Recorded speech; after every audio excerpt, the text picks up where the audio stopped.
আশুলিয়ায় শিক্ষার্থীকে পিকনিকের কথা বলে ডেকে নিয়ে দল বেঁধে ধর্ষণ ও ভিডিও ধারণের পর জিম্মি করে অর্থ আদায়ের অভিযোগে গণবিশ্ববিদ্যালয়ের 4 শিক্ষার্থীকে গ্রেপ্তার করেছে আশুলিয়া থানা পুলিশ। বুধবার রাতে তাদের গ্রেপ্তার করা হয়। এর আগে মঙ্গলবার আশুলিয়া থানায় মামলা দায়ের করেন ভুক্তভোগী ওই শিক্ষার্থী। আশুলিয়া থানার ওসি আব্দুল হান্নান বলেন, পিকনিকে নেওয়ার কথা বলে নেশা জাতীয় দ্রব্য খাইয়ে শিক্ষার্থীকে দল বেঁধে ধর্ষণ করে সহপাঠীরা।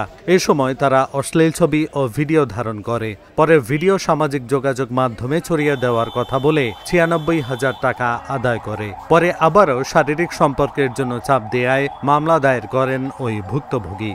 মামলা দায়েরের পর আসামিদের অভিযান পরিচালনা করে দ্রুত গ্রেপ্তার করা হয়।